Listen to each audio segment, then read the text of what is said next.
and it's just not a place that you want to be. You can eke out a living, but that next level of growth and expansion and scale and impact, it's going to be most likely through you building brand, emotional connection with your marketplace. If you could do that, you'll be all right. Wow.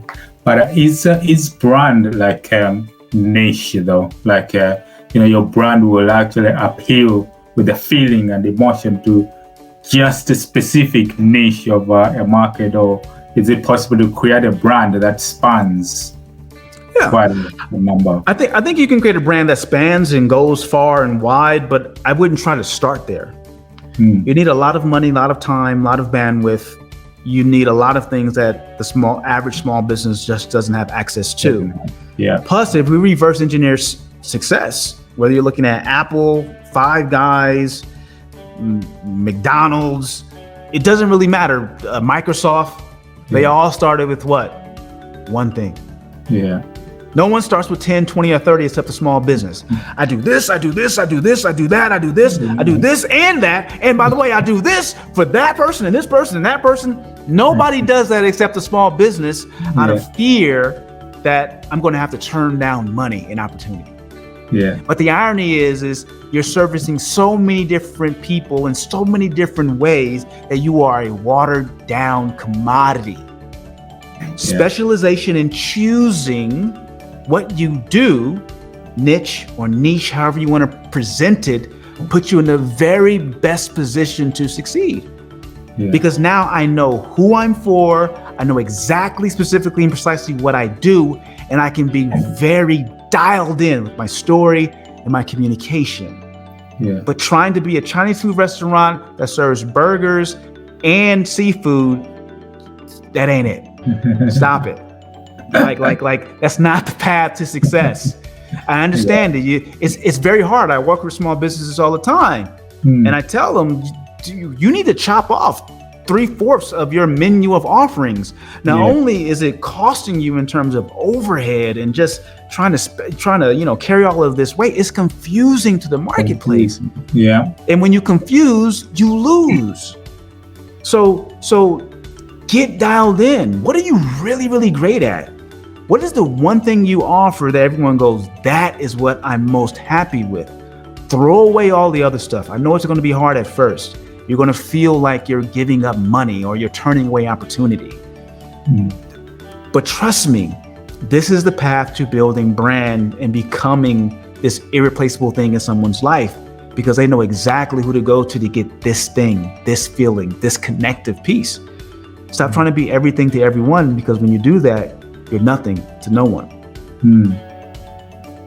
Wow, absolutely amazing. Now, just before we wind down, just when we talk about brand, I guess maybe on this side there's probably a lot more to it, but combining your brand, working out what its value is and how you and what you can actually charge in the marketplace in order for you to generate business. What is that science? Because there is, I guess, a science to it as well, because your brand is unique to you and you're competing with other people in the business.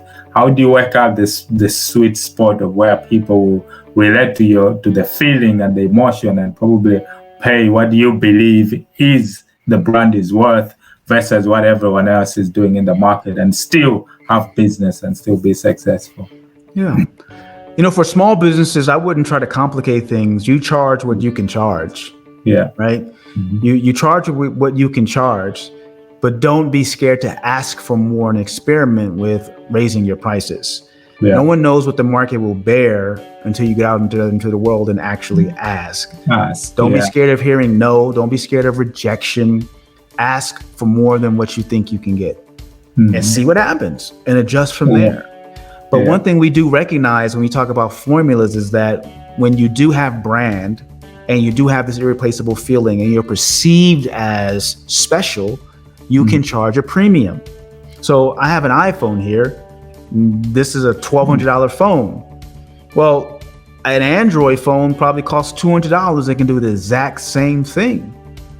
But the brand Apple has created this irreplaceable feeling of being cool, of being savvy, of being for rebels, all this other stuff that comes along with Steve Jobs and that brand and the iconic way in which it's unfolded into our lives.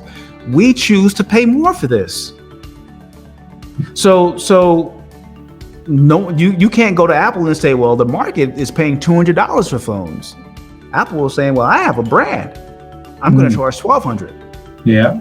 So there isn't a formula there other than to say, as a small business, I always, when we're coming in and working in, is I ask, okay, how do we make more money quickly? Let's raise prices 50%. Let's call your best customers and let's see if they bite. Let's add something that is seemed to be perceived value in our offering, tweaking how we're communicating it, and charge 50% more or 100% more, and let's see if it sticks. And if it doesn't, we reduce from there.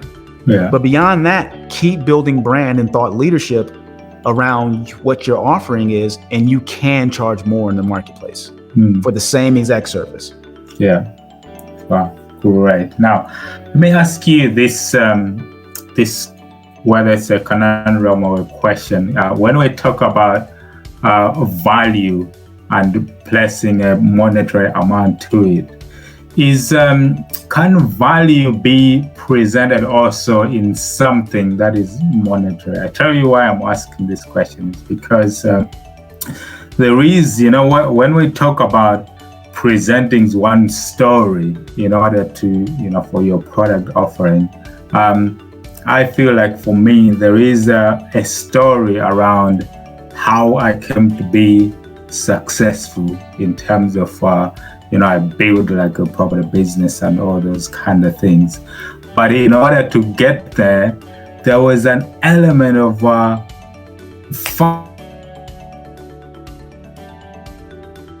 stuff, borrow money, in order to pay for courses and all of that.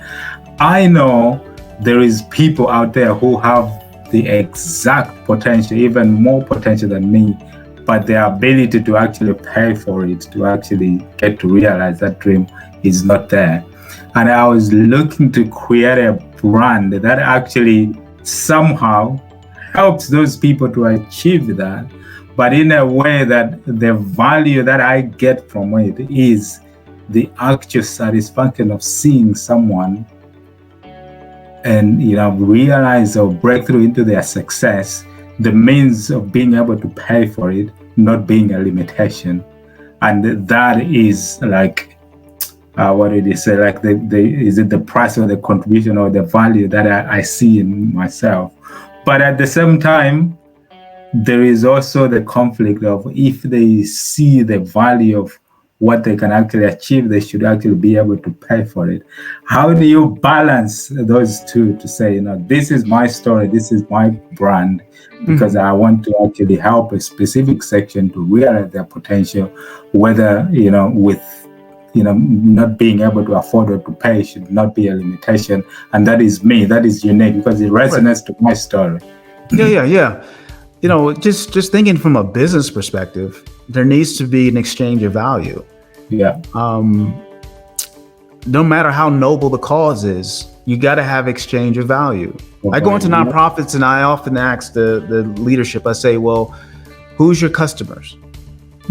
Right? And they say, well, the people we help, the homeless we feed or the kids we serve. It's like, they don't pay the bills. That's not your customers. Your customers are those who pay your bills. Your profits are the kids you serve or the homeless people you feed. Those are your profits. Know who your customer is and understand the exchange.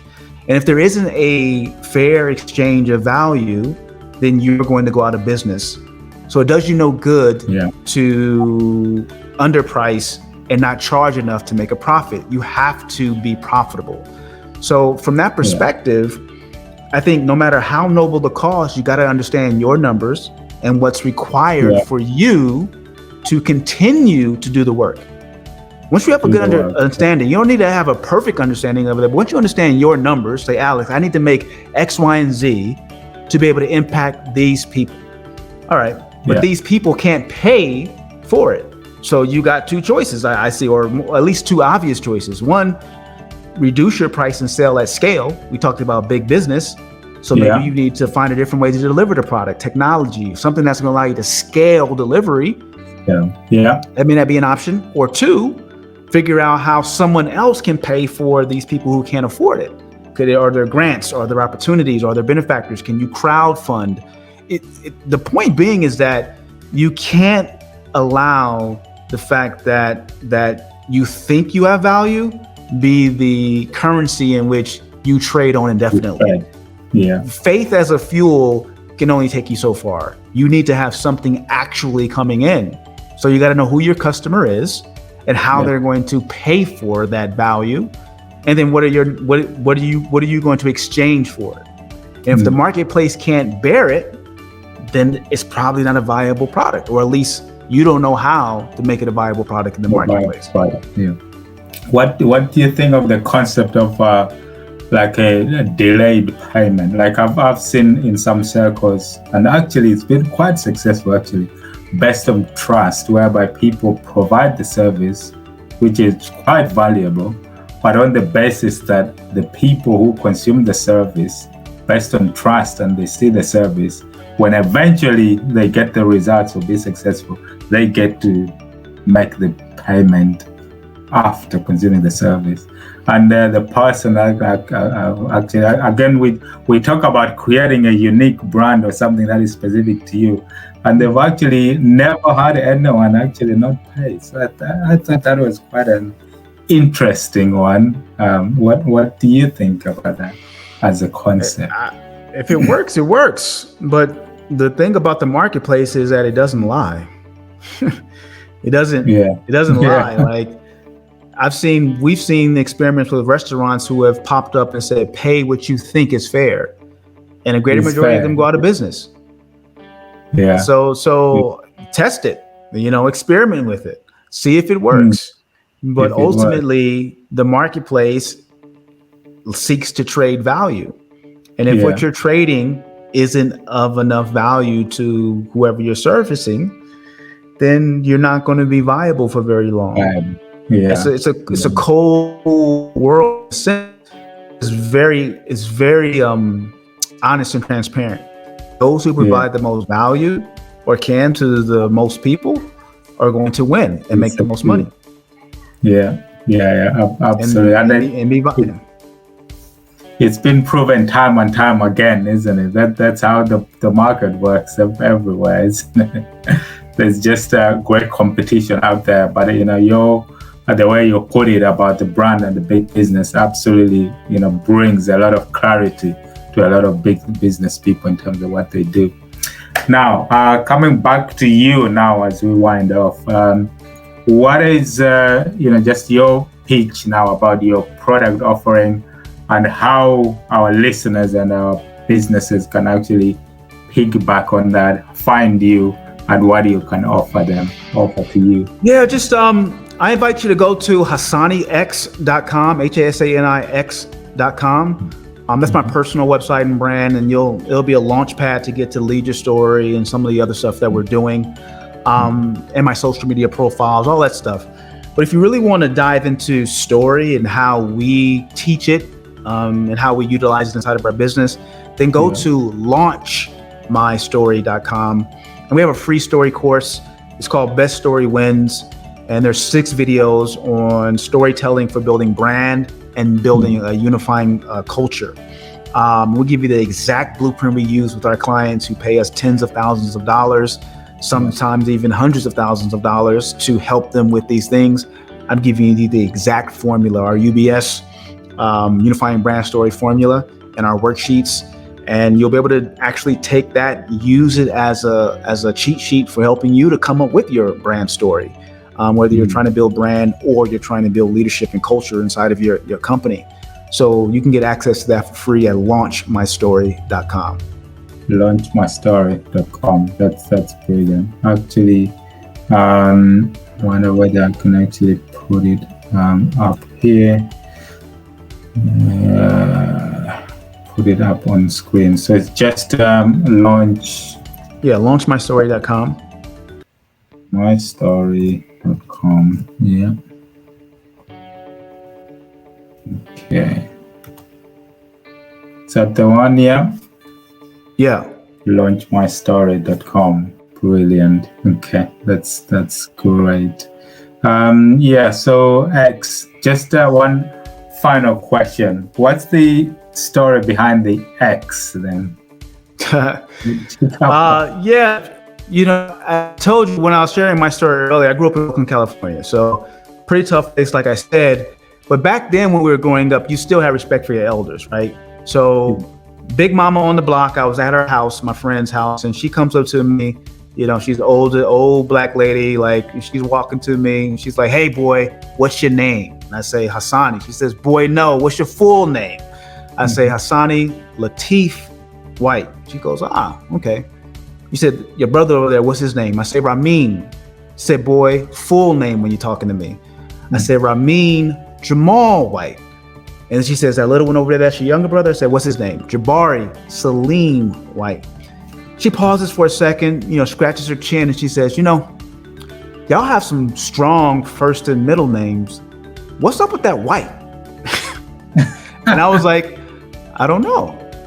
Because, my dad always told me there's strength in the name, right? I understood what Hasani meant, I understood what Latif meant, but I didn't know what a White meant. So I go home and ask my dad, "Where did White come from?" And he was like, "Well, whoever owned your great-great-grandfather, that was a name passed on when he was a slave to our family." And I was like 9 or 10 at the time. And I couldn't reconcile that name was associated with being a slave. So when I was 12 and I read Malcolm X's biography, I decided that I would change my name first chance I got. And until I find a suitable family name. Most people think it signifies being a Muslim, but the X is really, it's just saying, I don't know what my family last name is, but I'm going to take on X until I find one that's suitable. So, but I branded that name. We talked about brand. That name has been with me for 15 years. But my wife soon retires from the military in a couple of years, and we're going to do the whole DNA testing and figure out where in Africa our ancestors come from and do a naming ceremony and officially change our family last name at that point. So that's coming around the corner soon. Wow. Talk about telling your story. You're the absolute epitome of what you talk about story and, creating a unique brand by using your story, and you do that to an absolute perfection. Thank you. I appreciate that. It's been an absolute pleasure, X, speaking to you today. And, I think, a lot of our listeners will resonate to your story and, your brand, and probably reach out to you with how you can actually help them as well. So, I imagine probably at some future point it will be great to actually, bring you back on the podcast to speak to us and share a little bit more of your wisdom as well in terms of helping business, in terms of brand building, as well as just taking their businesses to the next level, and generally about personal development for people as well. So thank you very much for spending the time with us today, and it's just been an absolute pleasure. Me too. I appreciate it, Alex. So I'm sure we'll catch up very soon. Any last piece of advice or last piece of wisdom or golden nuggets to share with our listeners? Man, I'll simply state it. We always have two choices. You can lead your story, or your story will lead you. And one, you're a character, and the other, you're the author. You decide which one you want to be. Perfect. That's a great point to end. So thank you very much, X. Absolute pleasure. Hope you enjoy the rest of your day. Thank you. You too. Take care. Cheers. Bye.